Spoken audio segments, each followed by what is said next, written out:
Alors, je me suis permis de parler des chantiers parce qu'à l'intérieur de la psychologie politique, on peut voir comment la thématisation du champ nous indique qu'il y a des moments de réflexion et de recherche. Alors, j'ai fait allusion à certains qui me sont plus chers. D'abord, le problème de la crise.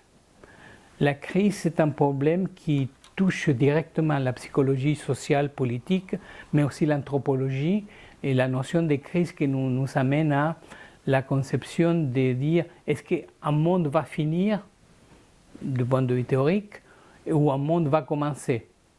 Et nous sommes un peu dans ces situations-là. Donc la crise alimente ce type de réflexion. L'autre grand chantier, c'est les problèmes du leadership. Chantier qui a été abordé de manière très profonde par la psychologie sociale américaine, mais qu'aujourd'hui, depuis 20 ans, il n'y a pas grand-chose qui émerge. Sauf la problématique du leader charismatique qui est relativement nouvelle, mais qui est ancienne aussi du point de vue des sciences humaines et sociales. Ensuite, l'autre élément qui me paraît intéressant, c'est la question des chantiers de la mémoire sociale, historique, culturelle, collective. Tout cela autour de ce qu'on pourrait appeler l'histoire, c'est rappeler de quelque chose. Mais à un moment donné, histoire et mémoire ne vont pas ensemble. Et c'est à ce moment-là qu'il faut la situer.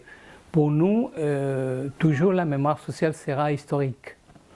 De telle manière que ça nous approche à un autre problème, un autre chantier qui est celui de l'idéologie, qui est un vieux chantier, mais qui de toute façon émerge comme problématique autour du phénomène de domination, de pouvoir.